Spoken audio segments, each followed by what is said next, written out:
una limitación de 40 minutos en cuanto a cantidad de participantes. Entonces, cuando damos clase por Zoom, el aula esa no la inicio yo con mi cuenta porque tendría esa limitación.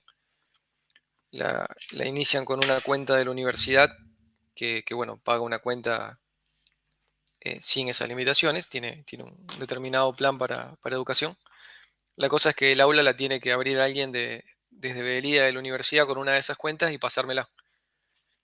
Eh, y bueno, hoy no se conectaron o no a tiempo, no sé qué habrá pasado. Pero bueno, no recibí el aula y yo no la puedo abrir. Así que para no quedarme esperando y por ahí no perder más tiempo, eh, por esta vez cambiamos este enlace. ¿Sí? Usualmente siempre alguien de la universidad se conecta 15 minutos antes para dejarme el aula, pero bueno, hoy no sé qué habrá pasado. Supongo que el martes que viene entonces ya volvemos a la mecánica habitual. Pero bueno, por esta clase, como medida de emergencia para no perder más tiempo, pasamos acá. Y por eso, bueno, empecé un poquito más tarde como para dar tiempo a que se terminen de conectar. De todas formas es una teoría corta, así que no vamos a perder nada por haber empezado un poco más tarde. Bueno, y ya estamos cerca del final de la materia, ¿sí?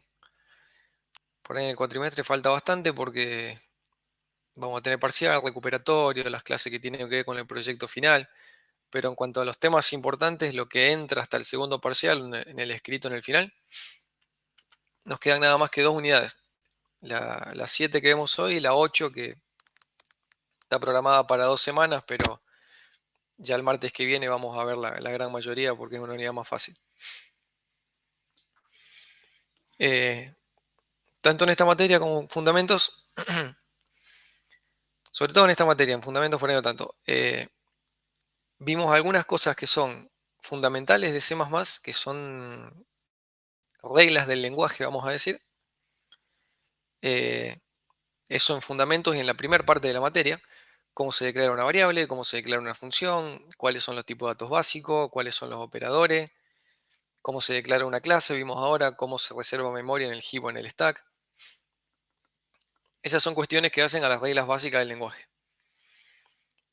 Y después está todo el tema de las bibliotecas que están hechas y que siguen esas reglas. Y entonces, por ejemplo, cuando empezamos después del segundo parcial a ver la clase string o la clase fstring para manejo de archivos, en principio no vimos nada nuevo de las reglas básicas de C++. Lo que vimos es cómo funciona una determinada biblioteca o un conjunto de funciones que ya están hechas siguiendo las reglas que habíamos visto antes. En la unidad 2 vimos cómo se hace una clase y en la 1 cómo se maneja memoria, y cuando les muestro en la unidad 5 la clase string, en realidad está hecha con la regla de las dos y está escondiendo los trucos que vimos en la unidad 1. Entonces, cuando vemos bibliotecas es como que por ahí a veces, bueno, por cómo funciona la biblioteca o para qué sirve la biblioteca, hay algunas cosas complicadas que aprender, pero no hay nada nuevo en esencial del lenguaje. Estamos usando por ahí cosas que están hechas siguiendo las reglas que ya habíamos visto. Desde ese punto de vista, casi todo fundamento, casi toda la primera mitad fue ver reglas de cosas básicas, ¿sí? Cómo se declaran, cómo se dicen las cosas. En la segunda mitad empezamos a ver cómo se usan cosas hechas. Por ahora las clases de cadenas y de archivos. La unidad 8 va a seguir en esa línea. La unidad 8 va a ser cómo se usan. Nosotros vimos un 1% de lo que puede hacer vector. En la unidad 8 vamos a ver un montón de cosas más que podemos hacer con vector o con otros contenedores parecidos a vector. Y entonces van a ver que un montón de cosas que le hemos pedido que hagan, como, no sé, buscar, ordenar, insertar, sacar los mayores, eliminar un elemento de un arreglo, montones qué sé yo, sumar, montones de cosas que tuvieron que hacer a pata por ahí con los for y los whiles, ya en realidad están todas hechas. Son operaciones re comunes y ya existen esas funciones en las bibliotecas. Entonces un poco la unidad 8 termina de redondear eso. Que no lo dimos al principio porque al principio está bueno hacerlo a pata para entender cómo funciona y para aprender a usar las estructuras de control. Pero en un programa en serio uno no escribe 10.000 veces como hemos hecho hasta ahora el algoritmo de insertar o el algoritmo de buscar los mayores. En un programa en serio eso está en una función que incluso ya está hecha en la biblioteca estándar, la usás y punto. Entonces, eh, en la unidad 8 vamos a ver muchísimo de eso, como muchas de las cosas que ya hicimos y otras que todavía no hicimos ya están totalmente resueltas. Pero para que esa resolución sea suficientemente genérica, y bueno, no es casualidad la palabra, eh, nos falta ver una cuestión más sobre las reglas básicas del lenguaje. Entonces, lo que vamos a ver hoy no es una biblioteca, es una cuestión de cómo se dicen las cosas, de un mecanismo esencial de C++, con el cual están construidas las bibliotecas que vemos después. ¿Sí? Por ejemplo, string está hecho con las reglas que vimos en las unidades 2 y 4. Esconde todos los detalles adentro de una clase. En la 2 vimos que es una clase, vimos el principio de ocultación. Y en la 4 vimos sobrecarga de operadores. Y el string tiene un montón de operadores sobrecargados para simplificarnos la vida y que nosotros, como en fundamentos, lo pudimos usar sin siquiera saber que era una clase ni preocuparnos por lo que tenía dentro. String parecía una cosa tan simple como int o double. Bueno, gracias a que estaba todo escondido con el mecanismo de clase y los operadores sobrecargados para que se mimetice como un tipo más. Entonces, bueno, en ese sentido, reglas básicas, cosas hechas con esas reglas. Vamos a ver las reglas básicas de la programación genérica y la clase que viene, toda la STL, que es la gran biblioteca de C++ con un montón de algoritmos usando esta regla. ¿Cuál es la idea de la programación genérica? Veamos un algoritmo de ejemplo y enseguida aparece el problema. Supongamos que les pido algo que ya hemos hecho 1.000.000 de veces desde fundamentos, buscar entre una cierta cantidad de datos, en un conjunto de datos, cuál es el mayor o el menor. Entonces supongamos que esos datos están en un vector de enteros. Me hago una función, le paso todos los enteros y me va a devolver uno exactamente cuál sea el menor. Y había varias formas de plantear este algoritmo, ya las hemos discutido en fundamentos, pero por ejemplo, casi siempre tengo una variable auxiliar con la cual me voy quedando con el menor a medida que voy recorriendo la lista. Y está el tema de con qué le inicializo. Si busco el menor con algo muy grande, si busco el mayor con algo muy chico, o si tengo un arreglo, la inicializo con un elemento del arreglo si no me tengo que inventar nada. En lugar de pensar si me tengo que inventar algo muy grande, muy chico, ¿qué significa muy grande, muy chico? Porque no sé en qué contexto van a usar esta función. Bueno, tomo un elemento del arreglo si no tengo que inventar nada y listo. Entonces, por ejemplo, inicializo con el primero y del segundo en adelante me pongo a ver si alguno de los que vienen después es más chico todavía que el primero y me voy quedando siempre con el más chico. Si es más chico me lo quedo, si no lo ignoro. Cuando el for haya terminado de recorrer todo el vector, va a estar acá el más chico de todos y puedo terminar mi función. No, no es importante la lógica del algoritmo, pero bueno, es un ejemplo de un algoritmo que no es del todo trivial, tiene sus detalles, hay que plantearlo, pensarlo, escribirlo. Pero toda esta discusión que yo hice de cómo funciona el algoritmo no habría cambiado prácticamente nada si me hubieran dicho que era un vector de dobles en vez de un vector de enteros. Eh, la lógica del algoritmo es exactamente la misma sin importar demasiado cuál sea el tipo de dato. ¿Sí? Eso es lo esencial un poco que vamos viendo ahora. Y bueno, acá tengo doble y entero. Si yo ahí pongo flotante, si yo ahí pongo, qué sé yo, entero corto, entero largo, con signo, sin signo, es obvio que para cualquier tipo de número eh, esto va a ser igual, ¿sí? Incluso si me piden para un vector de string, ¿qué va a significar el menor de un vector de strings?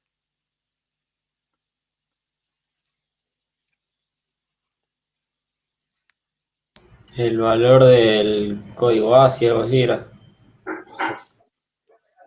El que tenga menos caracteres ponen no, orden alfabético, ¿sí? Concretamente es un orden lexicográfico según, como dijo David, el código ASCII. Se compara carácter a carácter según el código ASCII y el primer carácter que difiera, el que tenga el menor código ASCII es el menor de los dos. Como el código ASCII está ordenado más o menos alfabéticamente, esto más o menos equivale a orden de diccionario. Entonces, uno a grosso modo puede decir, bueno, de todas las palabras que hay ahí, la primera que sale en el diccionario, eh, o bueno, más correctamente, un orden lexicográfico según el código ASCII. ¿Por qué el string se puede comparar de esa manera?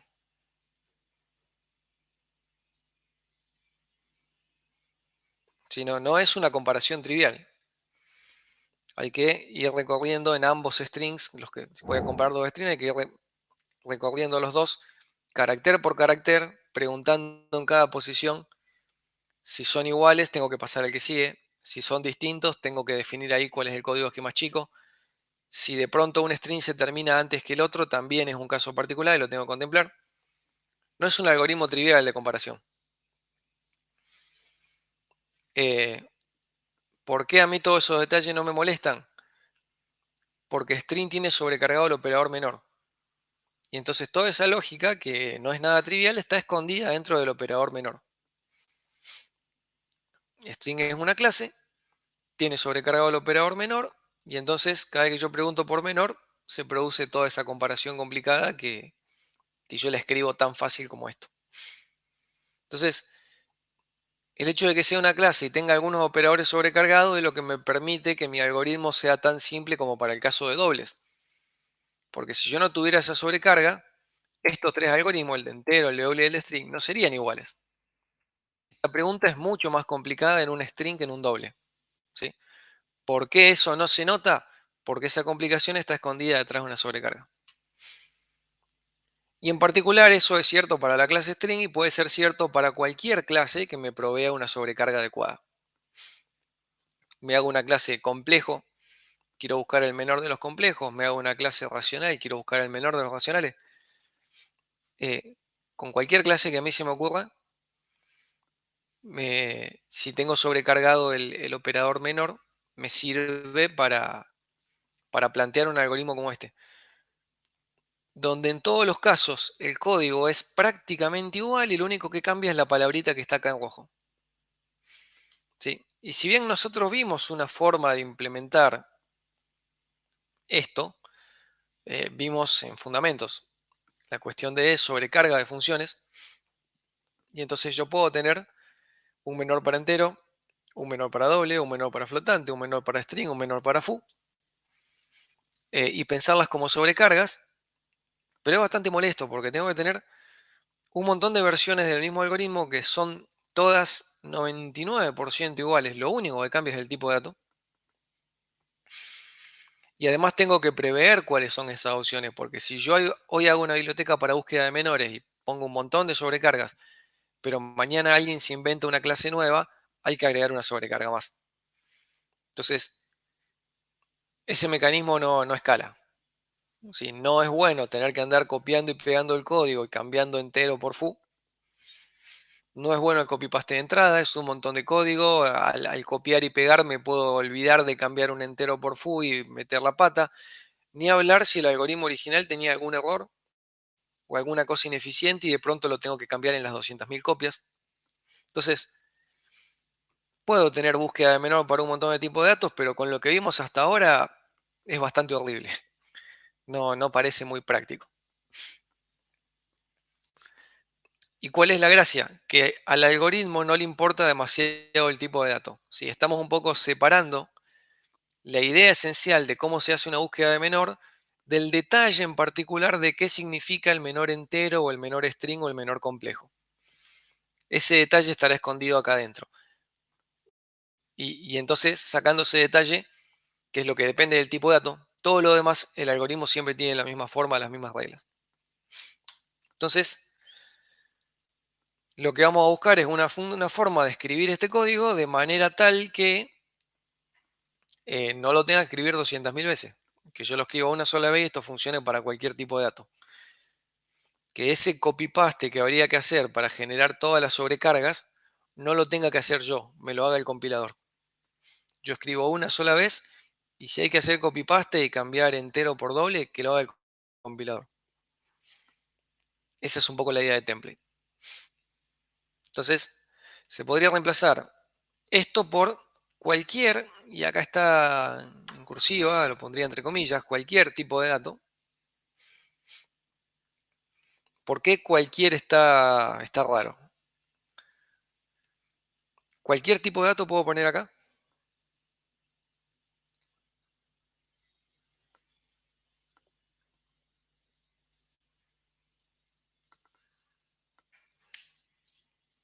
Cric, cric. ¿Alguna respuesta? No tendría que ser siempre que tenga una sobrecarga, por ejemplo, vectores de ese tipo. El tipo que vaya acá, claro, tiene que tener sobrecarga. O sea, ¿qué estoy haciendo acá adentro con los elementos de este tipo de dato? ¿Sí? Estoy haciendo varias cosas que creo que está... No, no está acá, pero vamos a destacarlo. Estoy Tendrían haciendo que, una construcción por copia. tendrían que ser Porque mi primitivos, variable...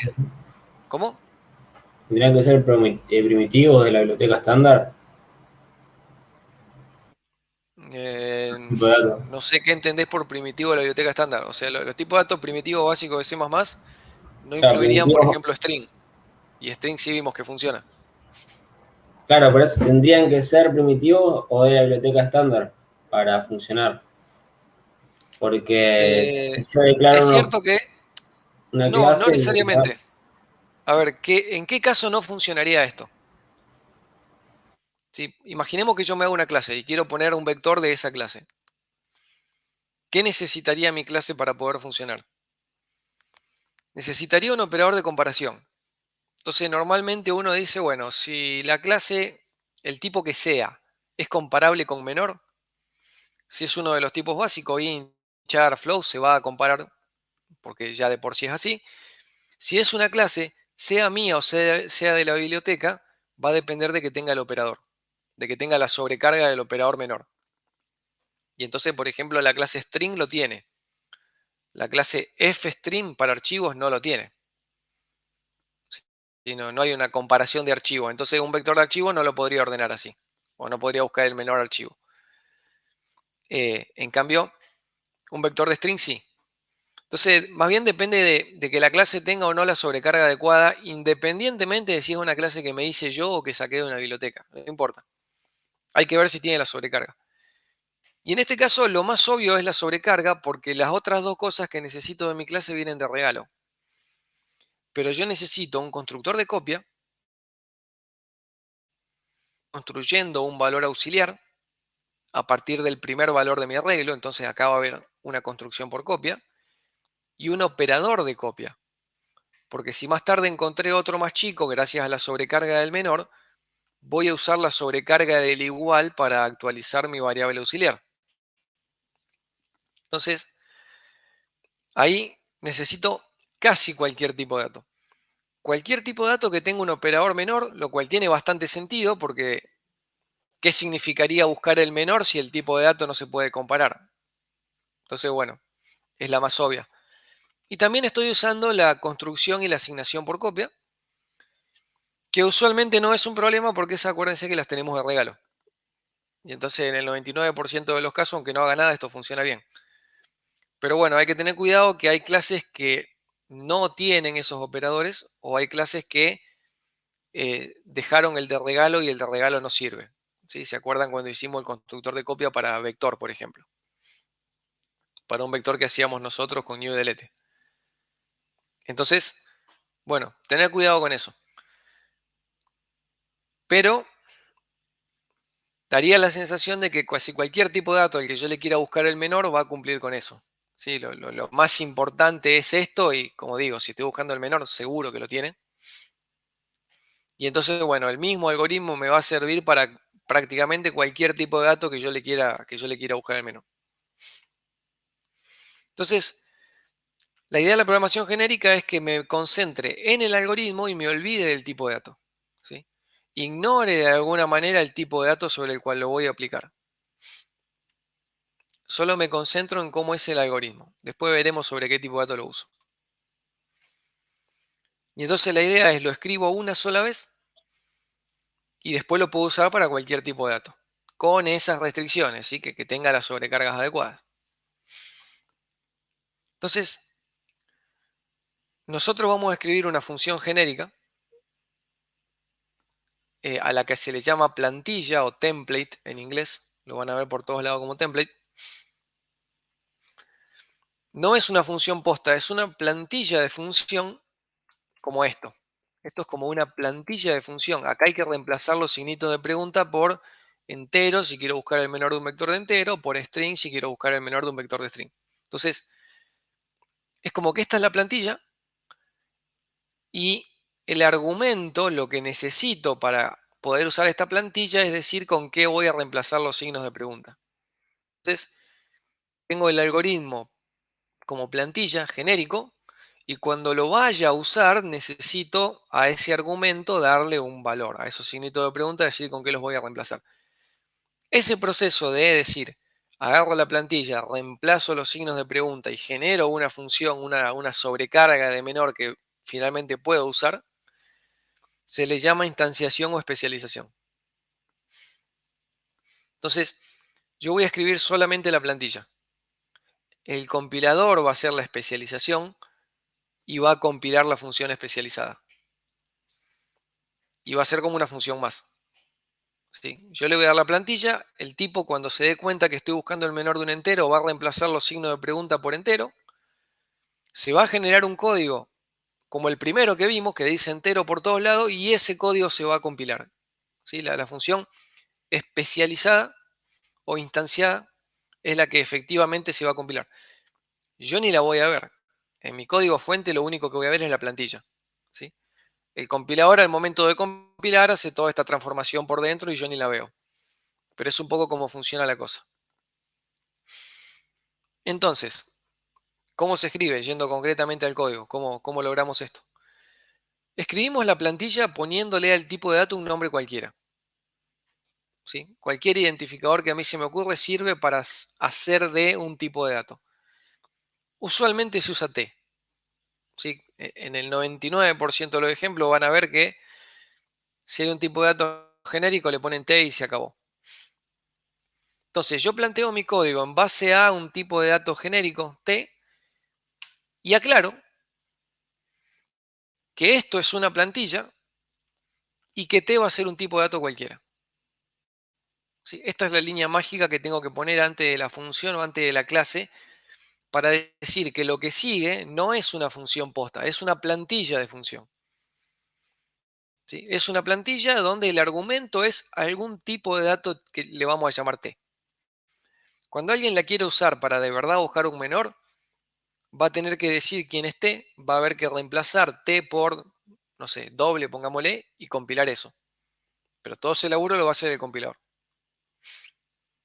Entonces, template indica que es una plantilla y typeNameT, o también lo pueden ver escrito como class T, indica que T es el argumento de mi plantilla, es lo que va a hacer las veces de un tipo de dato cualquiera. Se usa la palabra tiny o la palabra class, aunque no sea una clase. Aunque yo le quiera pasar un entero, un struct, no importa, se puede usar la palabra class, cualquiera de los dos. Entonces, mi función genérica, mi plantilla, es esta. Y el argumento, el parámetro formal de mi plantilla es este tipo de dato T. Cuando yo la vaya a usar, cuando yo invoque a la función, le voy a tener que decir con qué tipo de dato quiero que reemplace a T. Y fíjense que es el mismo mecanismo con el que usamos la clase vector. Cuando yo digo un vector, tengo que decir un vector de qué. ¿Por qué? Porque vector tiene los algoritmos para gestionar la memoria genéricamente. Vector guarda un montón de t's y después el usuario elegirá qué poner en lugar de t. Sí, vector es una plantilla, por eso cuando lo usamos le ponemos entre menor y mayor el argumento de la plantilla. Con esta función para buscar el menor va a pasar lo mismo. Si yo tengo un vector de flotante, le voy a tener que decir que quiero buscar el menor, que reemplace en la plantilla t por flotante y la invoque con este vector. Y entonces La función concreta o especializada, que en lugar de ser una plantilla ya sería una función posta y en lugar de decir t diría flotante, la va a generar el compilador y yo ni la voy a ver. ¿Sí? Yo escribo esta, la uso, aclarando cuál debería ser el argumento, y el compilador al momento de compilar se encargará de generar todas las especializaciones que sea necesario. Yo la puedo escribir una vez y usar para un montón de tipos de datos diferentes y por cada tipo de dato el compilador tendrá que hacer su especialización y compilarla. Y entonces, una vez que el compilador hizo todas las especializaciones y las compiló, son como si fuesen un montón de sobrecargas. Pero no las tuve que escribir yo una por una. ¿Sí? Mi algoritmo lo escribo una sola vez y el compilador queda el copy-paste. Y entonces en un main, acá tengo vector, que es una plantilla de clase. Y ustedes ya vieron que puedo tener vector de entero y vector de string y vector de otra cosa y nunca me preocupo, siempre funciona. Y ahora menor, que es mi ejemplo de plantilla de función. Y entonces yo puedo, con la misma función, generar varias especializaciones. La forma de explicitar el tipo de dato con el que hay que reemplazar a esa t es entre menor y mayor. Ahora, en el caso de las funciones casi nunca es necesario. Y si ustedes usaron la función max o la función sort o algunas funciones por ahí que venimos usando de la biblioteca estándar, se habrán dado cuenta o se darán cuenta ahora que nunca le tuvieron que poner entre menor y mayor. Porque en el caso de las funciones casi siempre el compilador puede deducir automáticamente con qué debería reemplazar a t. Por ejemplo acá, si el compilador sabe que menor recibe un vector de t y yo le pasé un vector de entero, bueno, entonces la deducción es obvia. T tiene que ser igual a entero. Así que no hace falta que yo acá le aclare que es de entero, porque esa información ya está implícita en los argumentos. En cambio, en una clase usualmente no. Yo acá le estoy diciendo que inicialice con 10 lugares, pero si yo acá no pongo entero, no hay nada de este lado que me diga 10 qué. Si son 10 enteros, si son 10 string, ¿qué son? Entonces, en las clases vamos a poner el tipo de dato explícito con menor y mayor. Y de hecho, hasta, no sé si 2017 o 2020, pero seguro que hasta 2017 no había ninguna forma de no poner el tipo de dato. ¿Sí? Aunque hubiese sido un caso donde yo de este lado hubiese tenido con qué deducir, igual lo tenía que poner. Las reglas decían, para las clases sí o sí hay que poner el tipo de la plantilla. Recientemente, no me acuerdo si fue el estándar del 17 o el estándar del 20, se agregó que también para las clases se puede llegar a deducir. Entonces, si buscan información actualizada, este mecanismo para deducir de funciones podría llegar a funcionar para deducir en una clase. No en este ejemplo, porque claramente en este ejemplo no hay nada que me ayude a deducir. Pero cuando yo, por ejemplo, pongo 10,0 y digo lo voy a inicializar todo en 0, ese coma 0 serviría para deducir que el vector es de enteros. Seguramente con los compiladores que usen ustedes eso no funcione y sí o sí le tengan que decir que es de entero. ¿Sí? Si bien ahora ya se permite la deducción en la clase, eso es bastante nuevo, así que vamos a hacer de cuenta que no. Que para la clase hay que decirlo siempre. Para las funciones, la mayoría de las veces se puede deducir a partir de los argumentos. Podría pasar que no, pero casi siempre ocurre que sí. Acá estaba la discusión que tuvimos antes. ¿Con qué tipo de dato puedo especializarlo? Bueno, un tipo de dato que se banque todo lo que estoy usando adentro del template. Se banque la construcción de copia, la comparación y el operador de asignación. Así que esto lo paso porque ya lo hablamos. Este era un ejemplo de una plantilla de función. Puedo hacer una plantilla de clase. ¿Sí? Por ejemplo, acá para hacer un vector de los de matemática, un vector con coordenadas X, con componentes, perdón, X y Z. Entonces Entonces, bueno, un vector con 3 componentes, x y z, pero x y z pueden ser entero, flotante, doble, qué sé yo, alguna clase que me haya hecho yo para representar números, cualquier cosa. Y entonces, esta sería una plantilla de clase, donde para declarar la clase, lo mismo que la función, yo pongo arriba template type name t, y todo lo que sigue después de esto está bajo el paraguas del template. La primera cosa que sigue, ¿sí? Termina la clase, llego al punto y coma y ya lo que sigue ya no es más template, ¿sí? Volvemos a la normalidad. O sea, vos pones template type y la primera cosa que sigue puede ser una función o puede ser una clase, va a ser templatizada, va a ser genérica. Y después ya no. Si después querés otra cosa genérica, volvés a poner template type.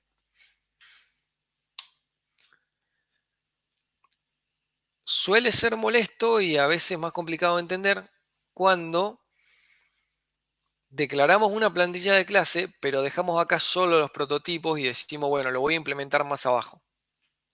¿Sí? Porque si yo acá abro Java e implemento todos los métodos acá, ningún problema, todo normal, todo razonable.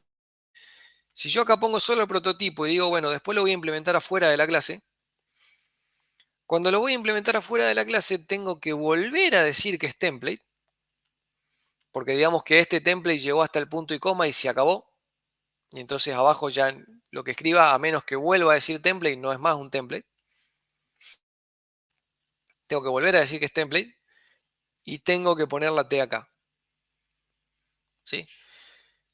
La idea detrás de esto es, bueno, yo voy a implementar la sobrecarga, por ejemplo, en este caso, del operador corchetes, ¿para qué clase? Para la clase vector. Y el compilador dice, no, pero vector es genérico, podría ser vector de flotante, vector de entero, vector de doble. ¿Cuál es el que me vas a implementar el operador corchetes? Y vos acá le estás diciendo para cualquiera. Para vector de cualquier cosa, porque la implementación que te doy también es genérica. Sí, por ahí esa complicación deriva de que uno podría tener una clase que para vector de entero simplemente de una forma y para vector de flotante de otra. Eso no lo vamos a hacer. En la práctica casi nunca eso es necesario. Nos vamos a centrar en los casos donde todo es totalmente genérico. Y entonces, bueno, se va a escribir así. No solo hay que repetir template, sino que hay que acordarse de que cuando ponemos en la clase hay que aclarar que es un vector de t.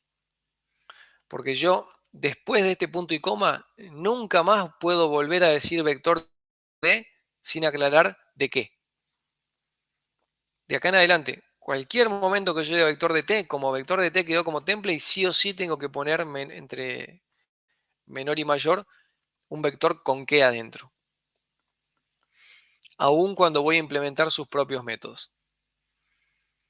¿Sí? Pueden, qué sé yo, tratar de buscarle un poco la justificación que les conté o ignorarla por completo y aprenderlo de memoria como, bueno, la sintaxis es así y se acabó.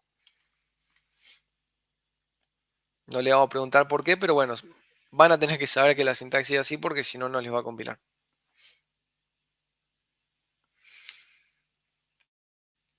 Y entonces, bueno, cuando uso mi vector, ahora, por ejemplo, acá las componentes x y z van a ser flotantes. Entonces acá tengo dos vectores en 3 dimensiones con componentes flotantes. ¿Qué pasa con estos operadores?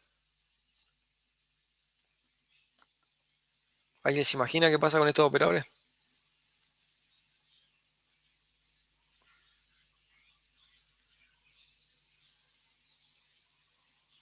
¿Cómo implementábamos estos operadores?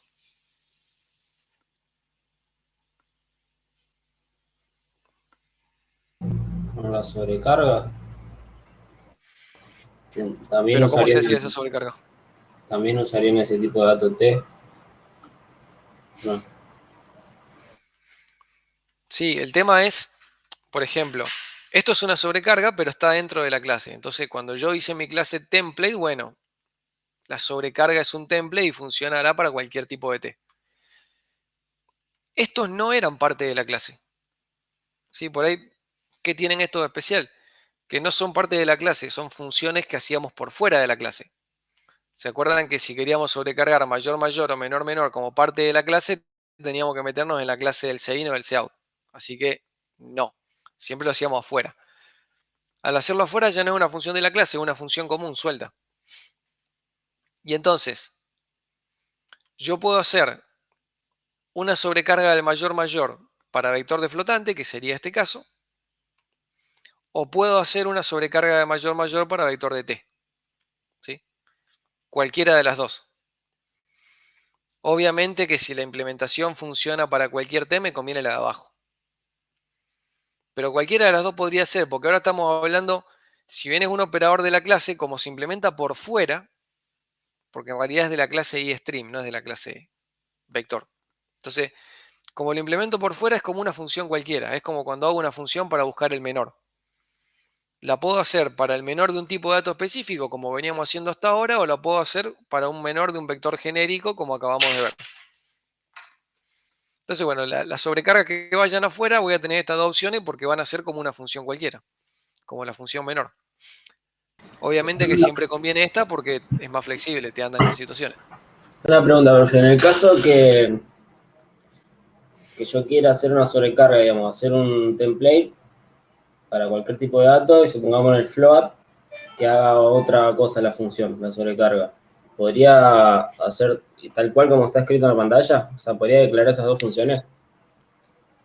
Sí, Así sí, funcionaría, sí. digamos, float llamaría al Podrías primero. declarar las dos. Es una buena pregunta. ¿Qué pasa si tengo las dos? ¿Qué pasa si hice una versión para flotante y una versión genérica? Bueno, si el vector es de flotante, siempre va a preferir el compilador la específica. El compilador va a caer en esta cuando no haya antes otra mejor. Si hay una versión que es específico para lo que yo estoy usando, va a preferir esa. Y si ninguna de las sobrecargas que ya están hechas sin template calza para lo que yo le estoy pidiendo, que en este caso es un vector de flotante, entonces va a venir a buscar una genérica. ¿Sí? Pero si yo hago las dos cosas, siempre tiene prioridad la específica.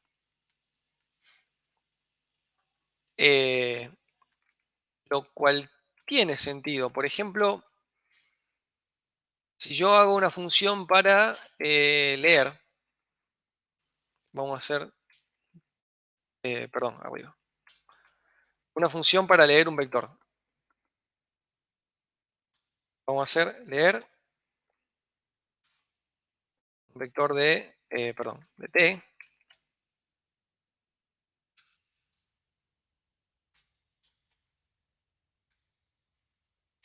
Una función que me permita leer cada uno de los valores. Voy a tomar cada valor que hay en este vector y lo voy a leer.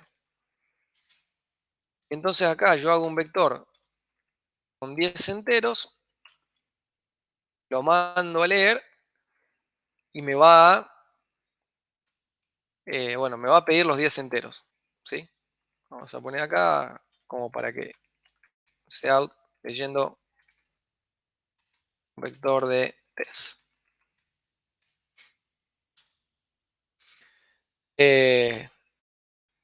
Entonces, se especializó con el vector de t. Si yo de pronto le cambio y le digo que quiero que lea 10 flotantes, la misma función, t va a ser flotante.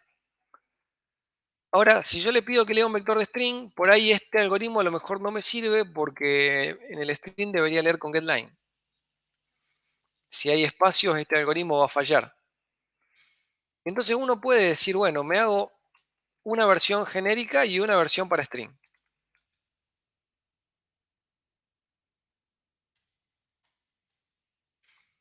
Y entonces la versión para string usará getLine.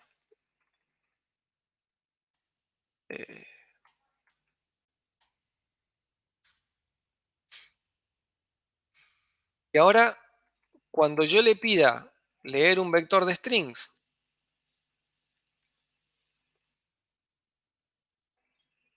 esto está mal. Acá es t, acá es string. Ahora sí. Cuando yo le pida leer un vector de string, va a usar la versión para string. ¿Sí? Si hay una versión no genérica que calza chanta, va a usar esa y la genérica no le va a dar bolilla. Ahora, cuando yo le pida una versión para flotante que no son template, por ahora la única que hay es stream, podría haber otras, pero si ninguna calza justo con flotante, va a caer en el template. Y entonces fíjense que ahora dice que es la versión genérica. Entonces, tranquilamente pueden convivir las dos. Siempre va a tener prioridad la que no es template. Así que yo puedo tener una versión súper genérica para la mayoría de los casos y de pronto hacer una o dos excepciones haciendo sobrecargas no genéricas, sino bien explícitas para un tipo de dato.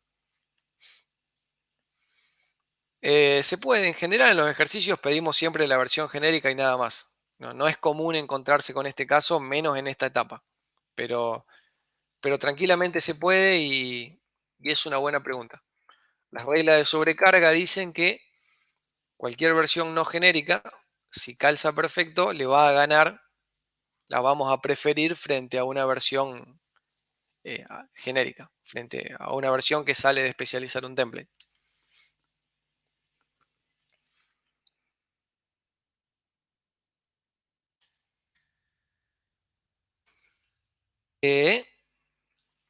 Y entonces, bueno, por ahí como empezamos más tarde, a lo mejor dejo el ejemplo para hacerlo después. Pero un ejemplo, incluso podría ser un ejercicio parcial. Habrán visto en la condición a la práctica de archivos que cuando uno hace una clase para manejar un binario que tiene mucho de algo, hay un montón de operaciones que son siempre iguales. Sea que voy a trabajar sobre el archivo con sig y tel, o que lo voy a levantar en un vector y trabajar en memoria con el vector y guardar todo al final. Por ahí los dos métodos de trabajo que vimos para archivos. Pero en cualquier caso, la parte de leer y escribir termina siendo prácticamente igual. ¿Sí? Si es un vector de dobles, un vector de flotantes, un vector de structs. Mientras no haya strings ahí adentro, mientras no haya puntero, todo se lee y se escribe igual. Entonces, uno se podría hacer una clase genérica para manejar un archivo de cualquier cosa y la misma clase te sirve, por ejemplo, en un sistema de gestión de ventas, para levantar la lista de clientes, te sirve la especializar con persona y levantar la lista de clientes, la especializar con artículos y levantar los productos y stock, la especializás con venta y levantás el historial de ventas. A lo mejor con la misma clase podés manejar distintos tipos de archivos.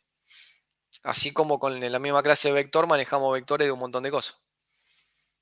Bueno, este por ahí es un ejemplo piola que si no llegamos a hacerlo, después lo pueden hacer ustedes. Terminemos con la teoría, casi seguro nos va a sobrar tiempo, después podemos volver al ejemplo, pero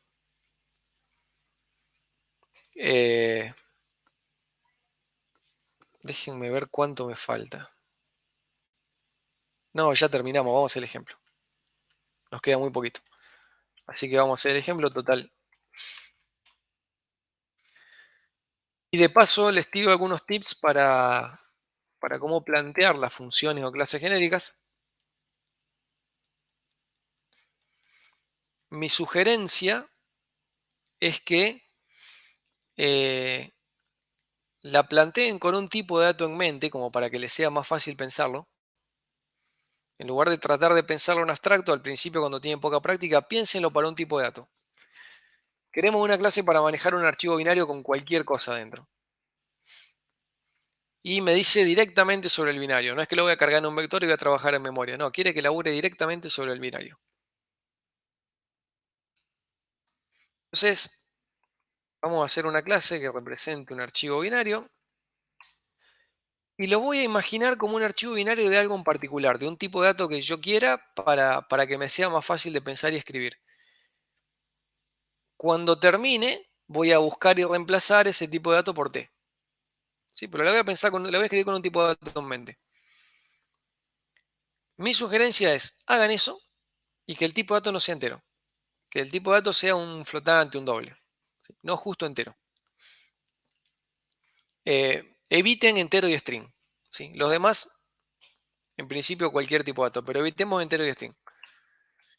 Entonces, yo voy a, en el constructor, definir el nombre del archivo. Tengo que tener métodos para saber la cantidad, ver, añadir y modificar.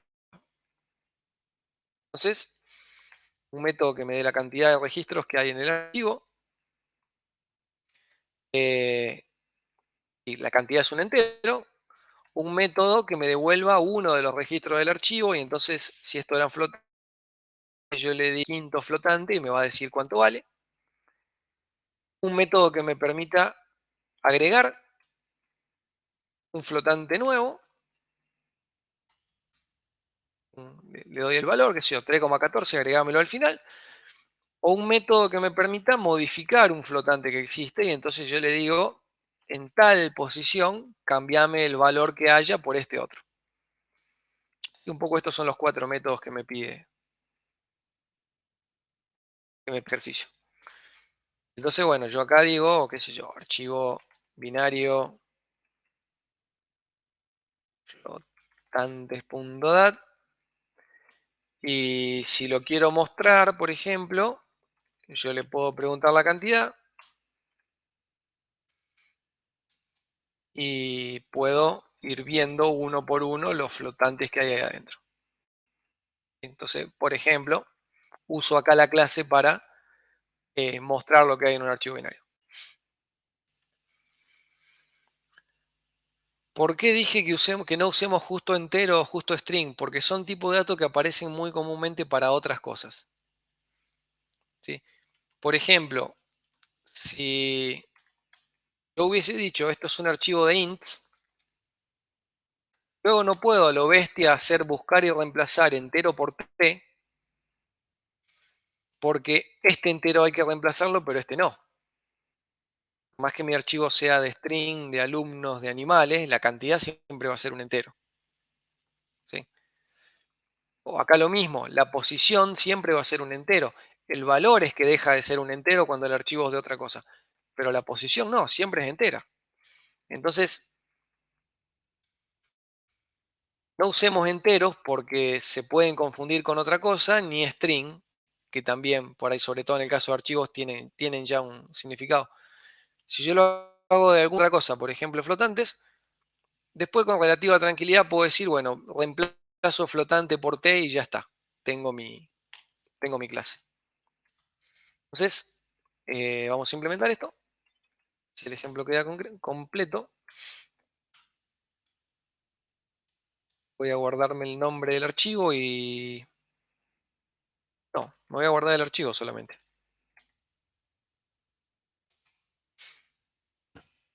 Nada más que el archivo. El nombre no necesito. Al archivo lo dejo abierto y listo. El nombre, binario, lectura, escritura. Entonces, en esta línea abrimos el archivo y lo preparamos para leer o escribir. Cualquiera de las dos cosas le pueden pedir a esta clase.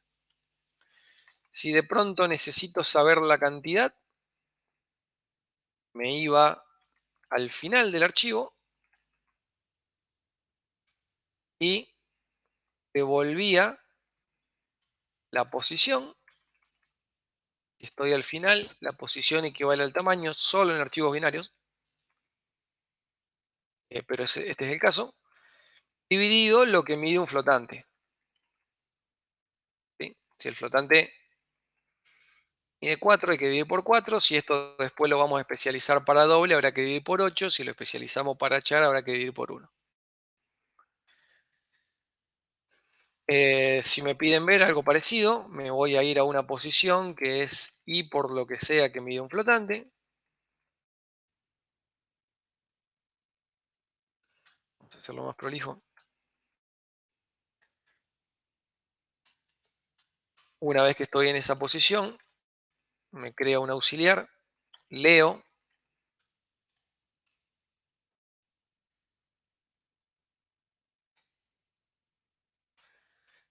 ¿sí?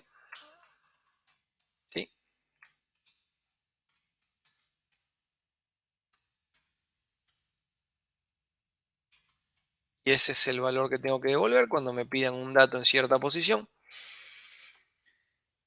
Si me piden para modificar es muy similar, solo que voy a usar sigp write en vez de read. Si me piden para agregar, también es muy similar a modificar. De hecho, ni lo voy a implementar. Agregar es como modificar al final.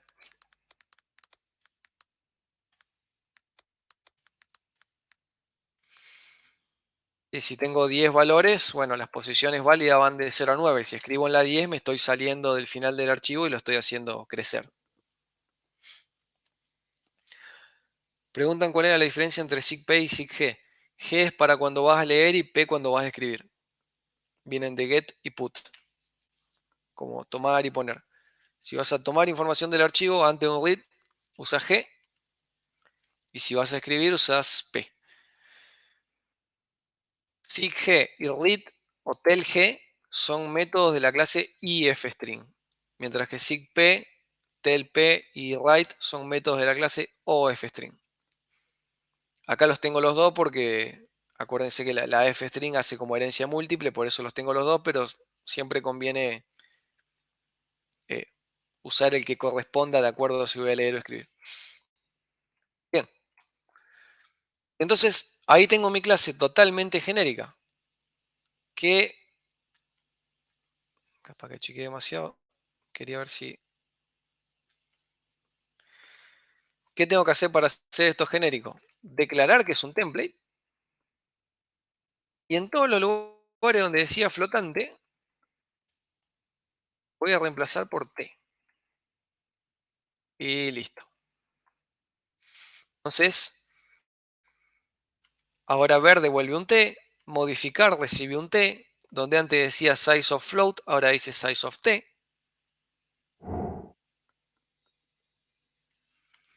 Básicamente todos los lugares donde decía flotante pongo T. ¿Cómo hizo ese truco? No es ningún truco. Todos los editores de texto del mundo tienen una función reemplazar. Hasta el blog de nota.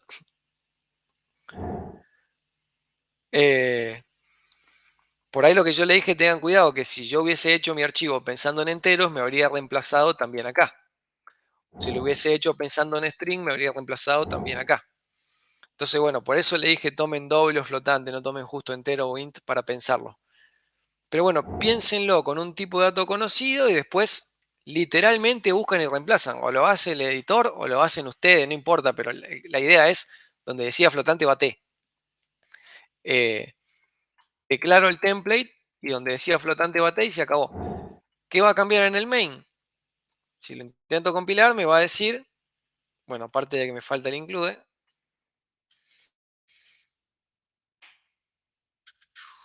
me va a decir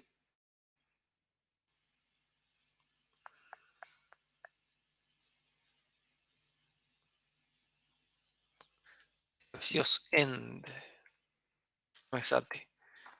Ahora sí. Me va a decir, che, falta ahora este no es un archivo binario cualquiera, sino que es uno para flotantes. Y ahora sí. Y bueno, no me muestra nada porque el archivo de hecho ni siquiera existe.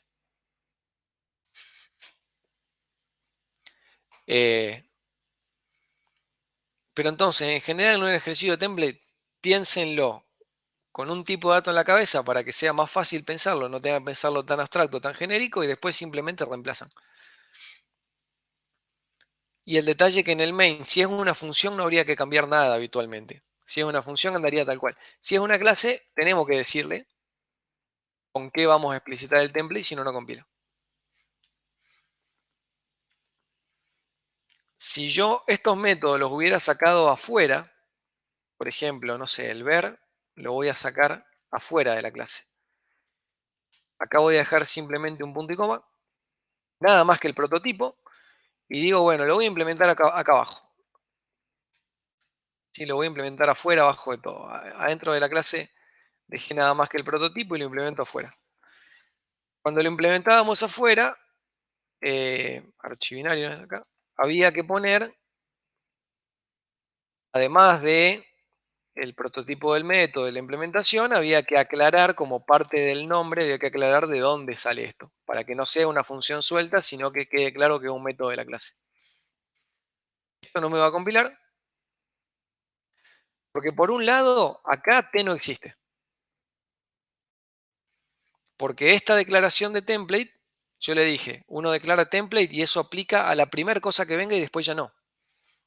Esta declaración de template aplica a esta definición de clase y luego ya no estoy más en template. Entonces, después de este punto y coma, terminó la declaración de template. T no sirve más para nada, T no existe más. T no significa más nada. T solamente tiene sentido acá adentro. Entonces, bueno, me está diciendo por un lado acá, mira, ya no sé quién es T. Entonces vamos a recordarle, che, T era un template. No tengo idea qué error me va a dar, pero esto compila. Me dice, bueno, no podés nunca más en tu vida volver a usar archivinario sin darle argumentos al template. Entonces, donde dice archivinario hay que poner archivinario de qué, de cualquier cosa. Estoy haciendo un ver genérico, no estoy haciendo ver para un tipo de datos particular. Lo estoy haciendo para cualquier T. Entonces aclaro que la implementación también va a ser un template y uso esa T acá adentro por todos lados, incluyendo acá. Y ahora esto sí compila y estamos en la misma que antes. Entonces, bueno, es molesto que cuando uno implementa los métodos tiene que volver a declarar el template y tiene que acordarse de ponerlo acá.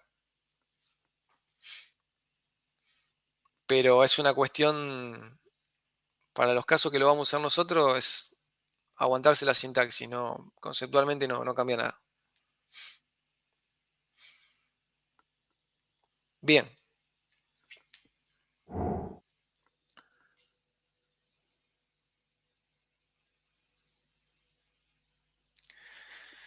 Pregunta archivinario sería solamente para números, porque si es para nombre no tiene sobrecarga de deadline. En realidad para cualquier cosa que yo pueda escribir con read y write. No necesariamente números, pero sí, ya vimos la clase pasada que no puedo poner acá nada que tenga punteros. Lo de getLine no va porque getLine es para texto y acá estamos hablando de binario. Entonces, definitivamente la solución en ningún caso pasaría por getLine. Pero sí que con los strings, con la clase string tendría problemas, pero no es culpa de esta clase. Porque esta clase, lo que vos le des, lo guarda en modo binario. ¿Sí? Es como cuando queríamos guardar un string y no funcionaba, la culpa no era de la clase fstring, la culpa era nuestra por darle lo que no corresponde. Con esta clase va a pasar lo mismo. Si yo acá quiero hacer un archivo binario de strings, en realidad la culpa no es de la clase, la culpa es mía por no saber que no le puedo meter string derecho en un archivo binario. Entonces, esta especialización va a compilar, pero va a hacer cualquier cosa porque no tiene sentido. Pero no porque la clase esté mal, porque la estoy usando mal. Ahora, no sé, en el ejemplo de último de la guía, una clase para manejar los puntajes de un videojuego. Si yo acá tengo el nombre del jugador y los puntos, entonces quiero manejar esos puntajes y todo bien. ¿Sí? El C-string sí lo puedo meter en un archivo binario. Entonces, no es solamente para números.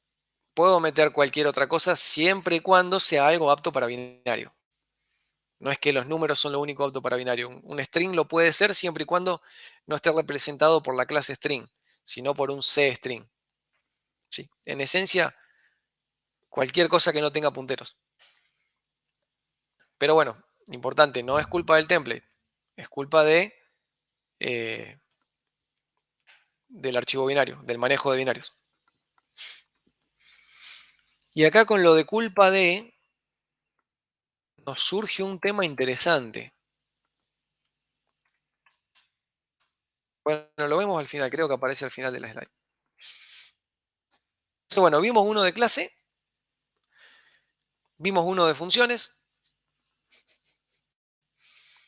Casi siempre en el caso de funciones, el main no cambia nada. O sea, en el main, si yo acá digo que voy a leer flotantes o no lo digo, o quedarnos solo con el template para no mezclar. Si yo digo o no que voy a leer flotantes, no importa porque lo deduce. Ahora, si la función, por ejemplo, no tiene argumentos, o tiene argumentos que en realidad el argumento no es el tipo de datos, sino es cuántos voy a leer.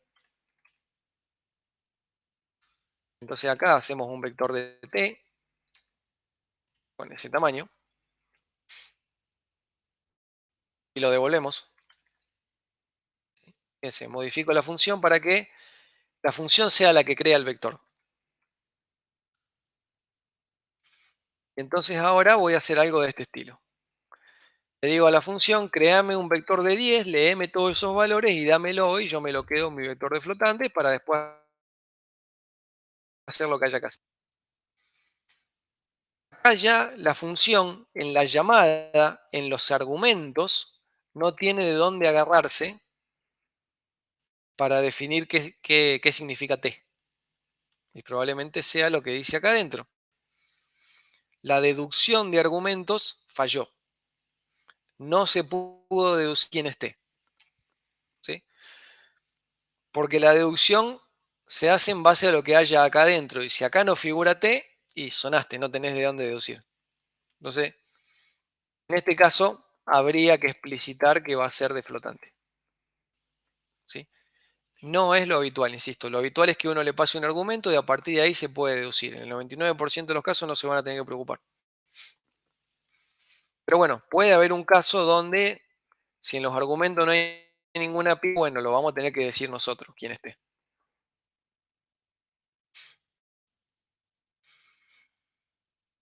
Ahí vimos un ejemplo de clase, un ejemplo de funciones. Está bastante completo. ¿Qué nos queda? Nos queda punteros a funciones, que es una cosa que esquivamos en la unidad 1. En la unidad 1 dijimos que existen, pero no nos metimos tanto porque la sintaxis era horrible y no lo usábamos para nada. Ahora los vamos a usar. Y en la unidad 1 no me gasté en discutir mucho la sintaxis de punteros a funciones, porque es horrible. Y con el mecanismo de templates no necesito saberla. Y ahora vamos a ver por qué. Sí, punteros a funciones sería un tema de la unidad 1. Pero con las herramientas de la unidad 1 es feo de escribir. Con la herramienta de template, como un efecto colateral de template, hace que sea mucho más fácil de usar. Entonces nos queda un ejemplo de puntero a funciones y después cuáles son las desventajas, porque estoy vendiendo template como que son maravillosos. En C++ se usan muchísimo. Realmente son maravillosos en algún sentido, pero bueno, no todo es bueno. Tienen un par de desventajas bastante grandes. Entonces, bueno, veamos el último ejemplo y después cerramos con las desventajas. Primero, ¿para qué quisiera punteros a funciones? ¿Cuál es la gracia de punteros a funciones? En un sistema complejo, cuando vean ingeniería de software y empiecen a modelar sistemas complejos donde hay montones de clases y no dos o tres como ahora, van a aparecer patrones donde necesitan punteros a funciones por todos lados. Patrones de diseño, forma de organizar las clases donde puntero a funciones viene bien para un millón de cosas. En el proyecto final, ustedes no lo van a ver porque es código que se va a generar solo, pero vos tenés una biblioteca que te dibuja una ventana en pantalla. Por ejemplo, en vez de hacer un programa de consola feo, querés un programa de ventana. Y tenés una biblioteca, la que le decía a la biblioteca, che, quiero una ventana de 200 por 200 con un botón que diga aceptar. Y la biblioteca te lo hace. Ahora, ¿qué ocurre cuando el usuario se clica en aceptar? Eso no lo resuelve la biblioteca, eso lo tenés que resolver vos. La biblioteca te dibuja la ventana, te dibuja el botón, te detecta el clic, y una vez que detectó que hizo clic, bueno, ahora arreglátelas vos. ¿Qué querés hacer cuando hagan clic en aceptar? Y entonces, ¿cómo le decía eso a la biblioteca? Le decía a la biblioteca, mira, haceme una ventana, ponele un botón con este tamaño, con este rotulito, qué sé yo, y cuando hagan clic, llamame a esta función. Cuando el usuario haga clic en aceptar, lo que vos tenés que hacer es invocar a esta función que yo te doy. Y entonces vos en esa función programás lo que querés que se guarde o que aparezca cuando hacen clic en aceptar. Pero entonces vos esa información, cuando la biblioteca te tiene que pedir a vos que hagas algo, ¿cómo lo hace? Y bueno, le das un puntero a función y la biblioteca sabe que cuando te tenga que hacer algo a vos, lo va a hacer invocando a esa función. En ese tipo de cosas que por ahí son a nivel diseño más abstractas, más complicadas, pero puntero a funciones se usa a mansalva. Eso el 99% de las veces o es puntero a función o es polimorfismo, que son primo hermano. Polimorfismo hablando de métodos virtuales, después hago una aclaración sobre eso. Pero veamos un ejemplo mucho más fácil y que lo vamos a usar mucho en la clase que viene y que pueda aparecer en un parcial. Un caso mucho más simple donde me viene bien puntero a función. Me piden el menor, el mismo algoritmo con el que empezamos. Entonces, inicializo mi auxiliar con el primer elemento, del segundo en adelante voy buscando si hay alguno menor, si hay me lo quedo, todo lo de siempre. Y la gracia de qué significa que un elemento sea menor que otros, se la delegábamos al operador menor. Y si nos acordamos algo de sobrecarga de operadores, hacer esta pregunta es como invocar a esta función pasándole los dos argumentos, los dos operando. ¿Sí? Entonces, hacer esta pregunta es muy parecido a llamar a una función. Y este código va a llamar siempre a la función operador menor. ¿Sí? Y eso a veces no está bueno porque yo de pronto tengo, por ejemplo, un strung alumno. ¿Y qué significa el menor? El menor de edad, el de menor promedio, el de menor altura, qué sé yo. Hay situaciones donde puede haber muchos criterios. ¿Sí? El primero en orden alfabético, si vamos el menor por apellido. Hay muchas formas de definir con qué criterio quiero decir que uno sea menor que otro. Y en principio, si yo quiero buscar el de menor altura, el de menor edad, el primero en orden alfabético, qué sé yo, el de menor promedio, cualquiera de esos menores, siempre el algoritmo va a tener la misma forma y lo único que va a cambiar es cómo se hace la comparación acá. Si hay adentro, estoy comparando altura, estoy comparando promedio, estoy comparando edad. Sin embargo, este código depende del operador menor y entonces siempre va a comparar de una sola forma. Cuando uno implemente el operador menor, elegirá un criterio y si implementás el operador menor para que compare por edad, listo. Esto busca el menor por edad y nada más. No podés tener dos operadores menores. El operator menor es uno solo para un tipo de dato. Entonces, vas a poder tener un solo criterio para elegir el menor. ¿Qué hago si quiero poder variar el criterio? Bueno, acá estaría el ejemplo de uso, ¿no? Tengo el template, tengo mi estrugo clase de lo mismo, tengo una sobrecarga y bueno, con ese único criterio puedo encontrar el menor. Ahora, dado que esto en realidad termina siendo llamar a una función, ¿qué pasa si yo puedo cambiarle la función? Que no sea siempre el operador menor. Y entonces, mi búsqueda de menor va a tener dos argumentos. El vector con todos los alumnos, en este ejemplo alumnos, pero podría ser con todos los cualquier cosa, t, y una función que va a usar para comparar. Entonces, en lugar de comparar con el operador menor, en lugar de llamar a operador menor, voy a llamar a la función que al usuario se le cante. Este es un caso de uso de puntero a función. Me van a dar el vector y me van a dar el puntero a una función que es la que yo internamente voy a usar para comparar. En la unidad 1 el ejemplo era bastante más feo a nivel código porque está la sintaxis de cómo se dice que esto es un puntero a función. ¿Sí? Una sintaxis que no es bonita. Y más allá de que no es bonita, también está el tema de que en C++ no todo lo que parece una función de verdad es una función. Hay montones de cosas que parecen funciones y no lo son.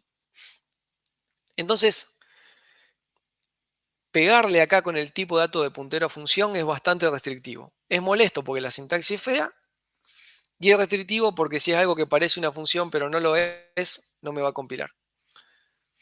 Así que en lugar de poner yo acá un tipo de dato, lo pongo como template y el tipo de dato que lo deduzca el compilador. ¿Sí? Acuérdense que cuando yo invoco una función lo puede deducir a partir de los parámetros.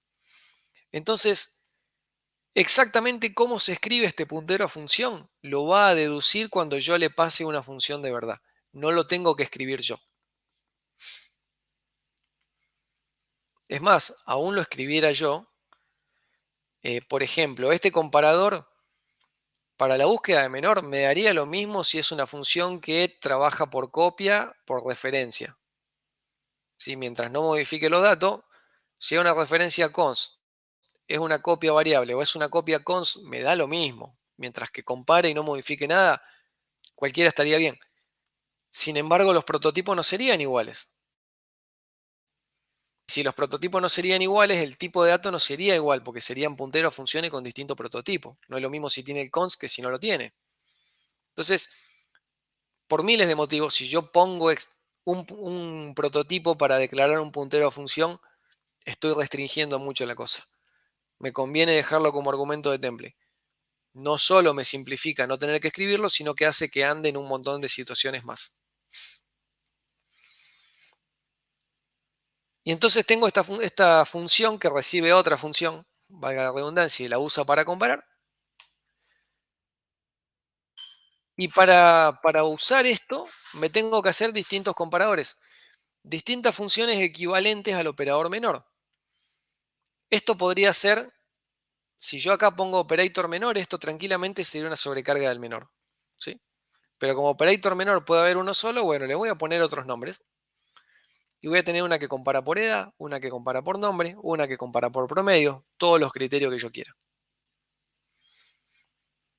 Y entonces tengo todas mis, entre comillas, distintas versiones del operador menor disponibles para dárselas a esta función. Así que ahora en el main puedo decirle que busque el menor de este vector utilizando la función que compara por edad, o la que compara por nombre, o la que compara por promedio, y obtener los menores según distintos criterios. Este es el uso que por ahí sí le vamos a dar tal vez a puntero a funciones. Porque vamos a tener que estas funciones para buscar el menor, mayor, ordenar, contar, qué sé yo, ya las tenemos resueltas. Y cuando tenemos un struct es bastante común que haya distintos criterios y si los queremos poder usar todos, necesitamos algo de este estilo. Que nosotros podamos cambiarle el criterio de comparación. Entonces, esto es casi que lo más genérico que existe. Falta un paso que lo vemos en la clase que viene. Pero esto recibe un vector con cualquier cosa dentro, no importa qué, desde entero hasta la clase más complicada, si se puede meter un vector se lo banca, y compara con cualquier criterio. Ahí podría usar el operador menor o podría usar algún otro criterio alternativo que a mí se me ocurra. Podría tener varios para elegir como en este caso. Y la clase que viene vamos a ver que hasta podemos hacer que ni siquiera sea un vector, sino que pueda hacer cualquier colección de cosas. El vector es una forma de agrupar muchos elementos de un mismo tipo, pero no es la única. Por eso dije casi de lo más genérico que hay, porque la clase que viene va a ser todavía más genérico. Pero la idea es un poco eso, ir haciendo algoritmos que sean cada vez aplicables en situaciones más diversas. Cosa de que hago una búsqueda de menor con toda la magia que le pueda poner y después nunca más en mi vida vuelvo a hacer una búsqueda de menor. Que me quede lo suficientemente flexible y genérica para que la pueda usar en cualquier situación y ya la tenga resuelta siempre.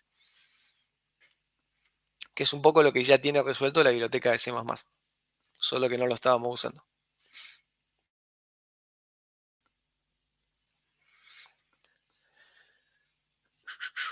Bien, antes de ir a las desventajas, una palabrita, veo que no puse ningún slide sobre esto. Por ahí cuando busquen en internet van a encontrar asociado template y polimorfismo. Y porque template se lo considera un tipo de polimorfismo. Si yo quiero, por ejemplo, vamos al caso del alumno. Tengo mi alumno y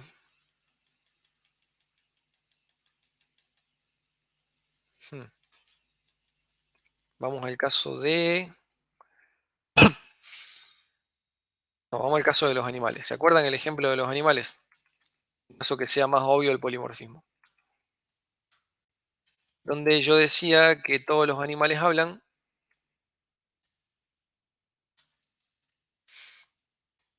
Y entonces más abajo decía que, bueno, perros son animales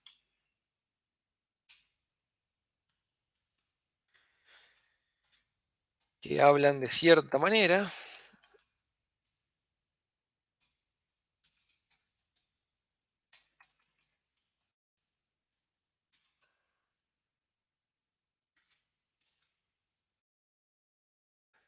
qué sé yo, los pájaros eran animales que hablan de otro.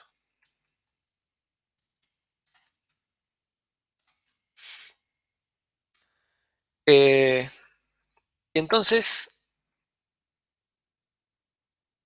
el polimorfismo me permitía que yo implemente una función para cualquier animal. Entonces acá vamos a hacer la función, qué sé yo, hacer hablar, recibe cualquier animal y lo hace hablar. Entonces yo acá puedo tener un perro, eh, un pájaro y hacerlos hablar a los dos. Paso el perro o le paso el pájaro. Así que tengo la clase animal con un método virtual, de ahí heredo perro que lo implementa de una manera o heredo pájaro que lo implementa de otra, y entonces a esta función le puedo pasar cualquiera de los dos. Y el polimorfismo se encargará cuando le pase un perro de llamar al método que dice wow y cuando le pase un pájaro en la segunda de llamar al método que dice pío.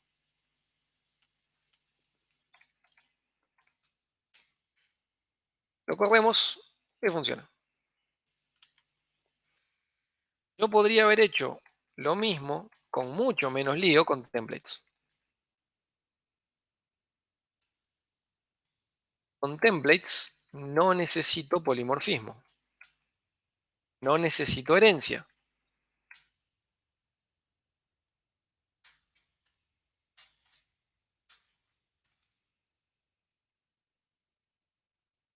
No necesito puntero.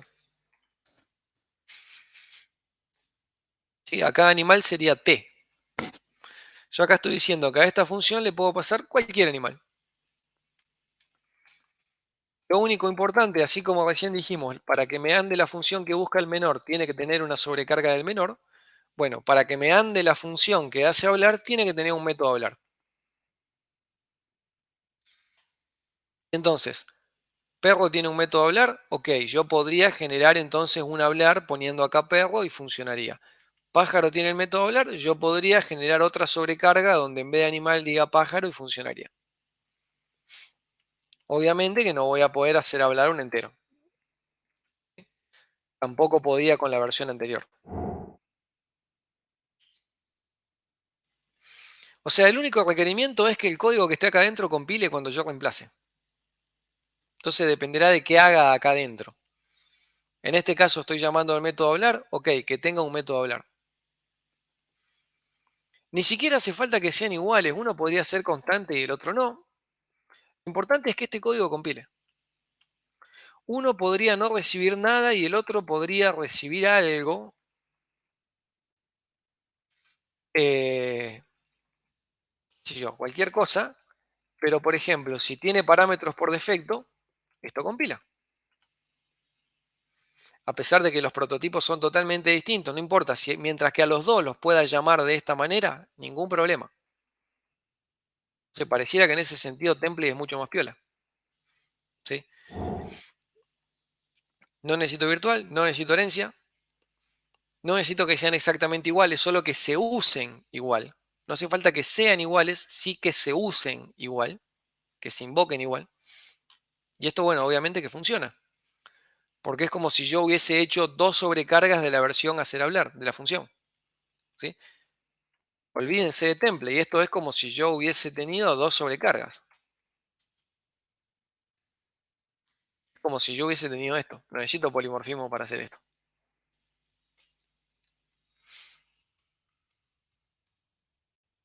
¿Cuáles son entonces las diferencias? A los dos se les llama polimorfismo.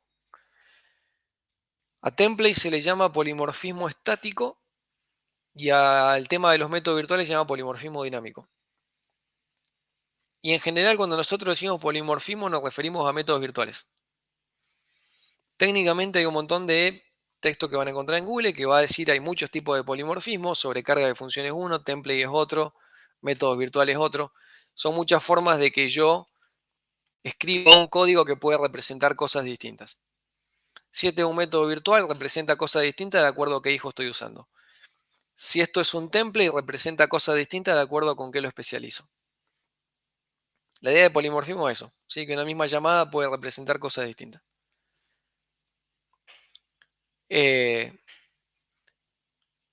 Ahora bien, cuando decimos polimorfismo seca nos referimos a métodos virtuales, no a esto. Cuando hilamos finos podemos decir, bueno, todo es polimorfismo y aquello es dinámico y esto es estático. ¿De dónde viene lo dinámico y estático y eso termina definiendo cuándo te conviene uno y otro?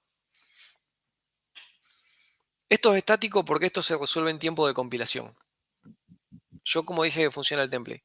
Vamos a reemplazar animal por perro y vamos a compilar eso y vamos a reemplazar animal por pájaro y vamos a compilar eso también y entonces voy a haber obtenido dos sobrecargas de la misma función. Funciona más o menos como sobrecarga, pero las sobrecargas me las está haciendo el compilador. Pero ese es el momento de compilar. En cambio esto, hay una sola versión de la función. Y al momento de ejecutar, entra en juego el polimorfismo y cuando la función vaya a ejecutar este método, esa ejecución es la que tiene que tomarse el trabajo de ver a qué le estoy apuntando e ir a donde corresponda. Pero no va a haber varios a hacer hablar, va a haber uno solo. Y esta llamada no va a ser por dentro tan trivial. Esta llamada está clarísimo, si estoy en la especialización de perro es el hablar de perro, si estoy en la de gato es el de gato y se acabó. Esta no. Esta es complicada porque acá siempre estoy en animal, no hay otras opciones, hay una sola. Siempre estoy en el hacer hablar de animal, pero tengo que ver qué me pasaron. Si el animal que estoy viendo es la primera parte de un perro o es la primera parte de un gato. O de un pájaro o de lo que sea. Entonces, polimorfismo es más enquilombado a nivel código, es más ineficiente, template es mucho más eficiente, pero se define en tiempo de compilación. Perdón, en tiempo de ejecución. Esa es la gran ventaja. Yo no tengo, cuando planteo el polimorfismo dinámico de esta manera, no necesito saber cuáles van a ser las herencias. Y eventualmente mañana puedo agregar más herencias y este código no va a cambiar y no va a haber ni siquiera que recompilarlo. ¿Sí? Entonces, se usa muchísimo por eso, porque es como que yo a esto le puedo enchufar y desenchufar distintas clases, pero esta función nunca cambia, no hay ni siquiera que recompilarla. ¿Sí? Cuando vos, no sé, te instalas un programa y le agregas un plugin, no tenés que recompilar todo el programa, tenés simplemente que agregar un plugin. Es agregarle a lo que ya hay, pero lo que ya hay no cambia. O cuando en un juego te bajas contenido nuevo, qué sé yo. En cambio esto, si yo agrego un tipo de dato, implica compilar una especialización nueva. ¿Sí? Y es más, eh, implica hacer una llamada nueva en el main, porque para que se necesite una especialización nueva, alguien la tiene que invocar. Entonces, esto es mucho más restrictivo, porque acá tiene que estar todo absolutamente claro al momento de compilar. Como ventaja, los problemas de quién es quién se van a resolver al momento de compilar, no al momento de ejecutar. Entonces, la compilación va a tardar más, pero la ejecución va a tardar menos. Y eso es bueno.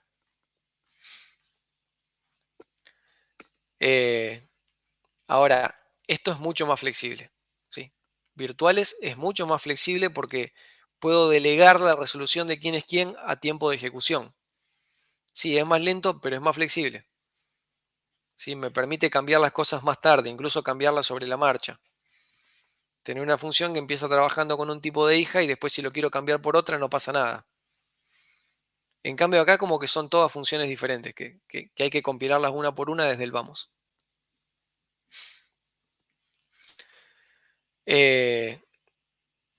No puedo hacer lo que yo hacía de preguntarle al usuario. Decíamos con Con polimorfismo le preguntábamos, por ejemplo, al usuario, y si el usuario decía 1, hacemos un pájaro, si no, hacemos un perro. Ejemplo. Y entonces acá tengo una sola llamada, sin importar cuál era. ¿Sí? Y la llamada es una, porque la función es una, porque acá no hay varias versiones de la función, hay una sola. Y el quilombo lo tendrá la flechita esta.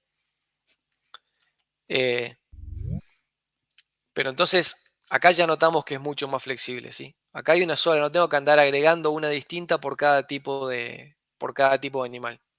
Es una sola. Acá sí. Acá va a ser una sobrecarga nueva por cada tipo de animal. Acá no tengo forma de hacer algo equivalente a lo que hice recién. Entonces, bueno, esto en algún sentido es más restrictivo. Tiene que ver con polimorfismo porque, insisto, son dos formas de que adentro de una función este código signifique algo distinto. En un caso porque es un método virtual que me lleva a distintas hijas, en otro caso porque es un tipo genérico que al especializar me va a llevar al método de distintas clases. ¿Sí? De las dos formas terminamos yendo a distintas clases. Así que cuando tenemos un problema de este tipo, donde tenemos que trabajar con algo que es genérico y que por detrás puede haber distintas versiones, ahora tenemos dos herramientas para elegir. ¿Sí? A veces será polimorfismo, a veces será template. Template es mucho más rápido, por eso para cosas como vectores y demás se recontra prefiere template. Polimorfismo es mucho más flexible.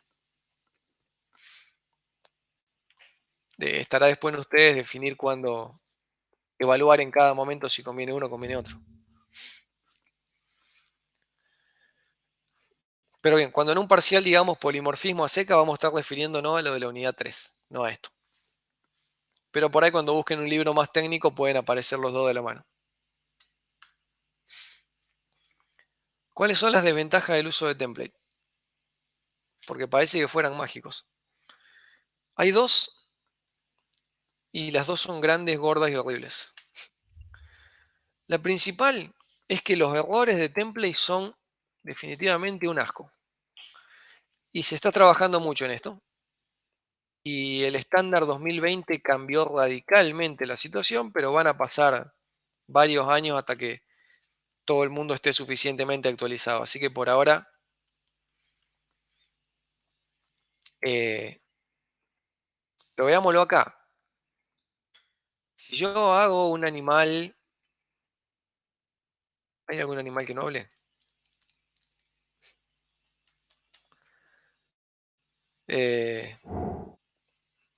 Qué sé yo, un pescado. Vamos a suponer que no hablan los pescados. Entonces el pescado tiene que nadar, no tiene que hablar.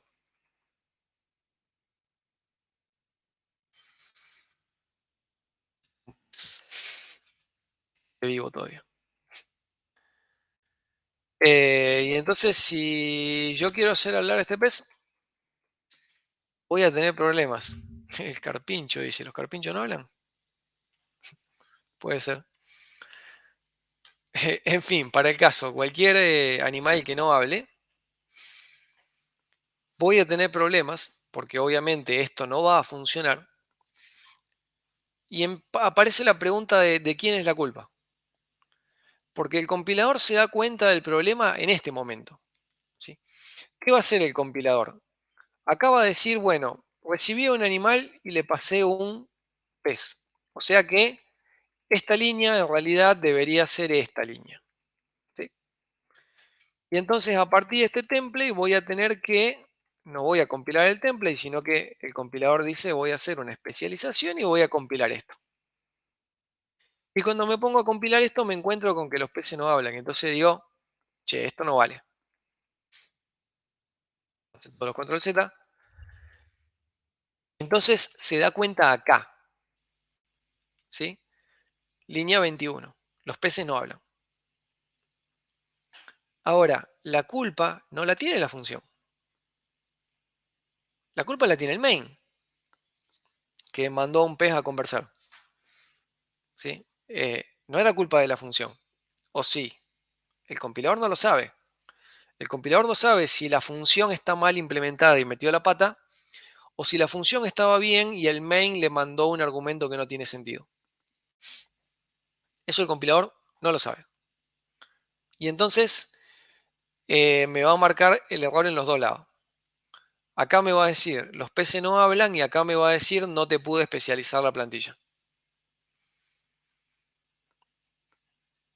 ¿Sí? Acá si abro, me dijo, los peces no hablan, el error me lo marca a donde él se da cuenta que es adentro de la función, pero me aclara, cuando intenté instanciarte la plantilla para el main que lo querías acá. Me va a dar todo el camino de cómo llegué hasta ese error, porque él no sabe si el problema estuvo en que la función hizo algo no debido o que el main le pasó algo que no debía. Le dio mala información o un mal tipo de dato a la función. Y acá estamos hablando de un template bastante simple. Cuando nos vamos a la biblioteca de C++, esto se torna horrible. Y este ejemplo, que me va a dar un error al que voy a llamar bonito, no importa, animal, lo de recién, el pez. Vamos con el pez. Ni voy a hacer otra clase. Vamos con el pez. Vamos a hacer una... ¿Cómo se le dice? Una manada de pescados. Un cardumen, exactamente. Esa es la palabra que me salía. Vamos a hacer un cardumen. Supongamos que yo quisiera ordenar estos pescados. Entonces lo vamos a ver la clase que viene, el método sort, la función sort, pero ya habían visto ahí a práctica que esta línea ordena cualquier cosa. ¿Ordena cualquier cosa? Bueno, cualquier cosa no, porque si yo no tengo un criterio para decir cuándo un pescado más chico o más grande que otro, no los voy a poder ordenar. ¿Sí? Esto es como la función menor que hicimos recién. Necesito un operador de comparación. Si los pescados no se pueden comparar, el ordenamiento no va a funcionar. Entonces, cuando intente compilar esto, me va a pasar lo de recién. En algún momento, la implementación de sort va a querer hacer una comparación y se va a dar cuenta de que el operador de comparación no existe. Y eso ocurre acá adentro, en las tripas de la STL, adentro de la implementación de la biblioteca que tiene la función sort, donde el código es horrible, donde es bastante difícil darse cuenta de lo que está pasando. ¿Sí? Y entonces me va a decir que se rompió por ahí adentro en alguna función auxiliar de sort cuando me llamaste a sort, porque tenía un montón de opciones y ninguna me quedó bien y tuve problemas con todo esto. Fíjense el quilombo que es esto. ¿Sí? La cantidad de errores, cuando en realidad el problema es tan simple como, che, los pescados no son comparables. No me jodas. Ese debería ser el error. Y sin embargo, por ese error que se podría resumir en una línea, yo tengo 69. El compilador me tiró 69 líneas de error. Porque me mostró dónde reventó dentro de la biblioteca, me mostró cómo llegué a ese lugar, me mostró dónde lo llamé en el main, me mostró las opciones que tenía disponible como template y por qué ninguna de esas la pudo especializar como corresponde. Y créanme que esto es lindo. La primera vez que corrí este ejemplo tenía más de 1000 líneas de error. ¿Sí? La primera vez que se me ocurrió mostrar este ejemplo en clases, el mensaje tenía 1028 líneas de error. Los compiladores han hecho un esfuerzo descomunal para simplificar los mensajes de error.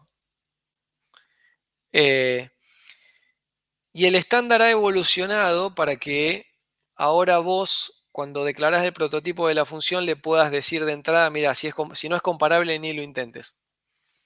Pero eso es recontra nuevo, eso se aprobó a fines de 2020 y ninguno de los compiladores que tenemos instalados se lo banca y los libros no están actualizados. Lo vamos a ignorar por completo. Pero bueno, es un error que tuvo C++ toda la vida. Hasta hace 10 años era insoportable, tenías un error de template, estabas 10 años buscando dónde. Durante todo ese tiempo, por un lado, los que hacen compiladores estuvieron tratando de mejorar el diagnóstico, mejorar los mensajes de error y, como les digo, pasamos de 1000 líneas, un error que era imposible leer, a solo 60. Sigue siendo un asco, pero comparativamente es un avance. Y paralelamente los que hacen el estándar estuvieron peleándose con cuál era la mejor forma de solucionar esto. Después de 15 años de discusiones se pusieron de acuerdo y en 2020 se aprobó un cambio, pero bueno, todavía no lo usamos en la clase. Y cuando laburen en serio es probable que todavía no lo usen porque son cosas nuevas que van a pasar unos años hasta que las bibliotecas y los compiladores lo incorporen habitualmente. Así que, si bien teóricamente ya hay una solución, en la práctica esto sigue siendo el principal problema de los templates. Los errores de compilación. ¿Sí? Son largos y confusos. Esa es la principal desventaja. Y en segundo lugar, dos desventajas en una. Por ahí hablamos de que una clase compleja o unas funciones complejas uno las separa en dos archivos en un proyecto y pone los prototipos por un lado y las implementaciones por otro. Con los templates no se puede. Esa separación de pongo todos los prototipos en un archivo y todos los...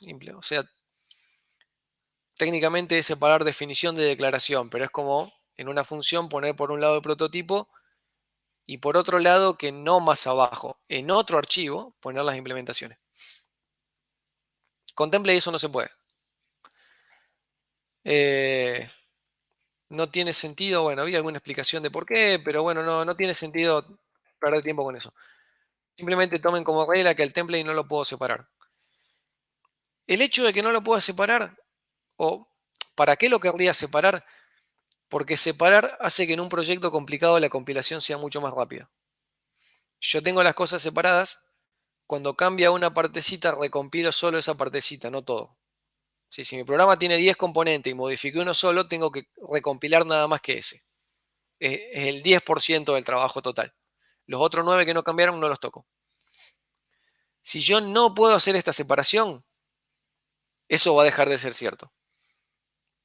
Lo que me va a pasar con template es que si yo modifico un template hay que compilar todo el proyecto entero de nuevo. Por más que modifique una línea, tengo que compilar de nuevo todo. Nosotros estamos haciendo ejemplos tontos, pero un proyecto complejo puede tardar minutos o incluso horas en compilar. El proyecto final que hagan ustedes va a tardar un par de minutos. No es una locura, pero es molesto recompilar el proyecto final. Un proyecto gigante, como decir un Office, un Firefox, un Chrome, debe tardar horas en compilar. Entonces, por ahí este tema de los templates y no poder separar hace que la compilación con templates sea mucho más complicada. ¿Sí?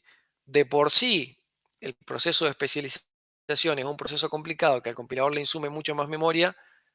Encima, por cada cambio hay que recompilar todo. Las dos grandes desventajas de template son esas. La compilación es mucho más lenta y demandante y si llega a haber un error, los mensajes de error son mucho más complicados. Por lo demás son geniales. Y la clase que viene vamos a ver un montón de bibliotecas de C++ que tienen un montón de plantillas ya hechas para que nosotros usemos y no tengamos que volver a resolver una y otra vez el mismo problema. Entonces, como que este es el mecanismo a nivel de las reglas del lenguaje. La clase que viene vemos una biblioteca que, aprovechando este mecanismo, nos soluciona un montón de cosas. Hoy nos quedamos acá. Y bueno, el viernes en la práctica tendrán que probar a hacer un par de funciones y clases parecido a la búsqueda de menor o el archivo binario que hicimos como ejemplo. No mucho más que eso. Si aparece algún puntero a función, será en un ejercicio adicional. ¿Sí? Es como que lo básico es poder hacer un menor o una clase como archibinario. Con eso te alcanza. Después, cuando la clase que viene usemos templates hechos, los que están hechos sí tienen toda la magia. Pero en lo que nosotros le vamos a pedir que hagan ustedes en el parcial es más o menos como los primeros ejemplos que vimos hoy. Así que bueno, creo que después de la explicación esto, bueno, me importa el detalle que quedaba. Acá estaba la slide que pensé que no estaba. La idea esta de que son como dos formas de polimorfismo. Con el detalle crucial es, los métodos virtuales se pueden resolver al momento de ejecutar. Para los templates tienen que estar todos los detalles al momento de compilar. Eso hace que sea más eficiente, pero bueno, menos flexible. Siempre, como todo en ingeniería, hay una decisión de compromiso. algo bueno y algo malo, y en cada problema elegiré cuál pesa más. Y es así, era la última slide. Así que obviamente, bueno, no hay nada más. Como siempre, me quedo si hay preguntas, respondo todo lo que haga falta, pero si no, ya se pueden ir desconectando. Y el martes o el viernes con quien corresponda.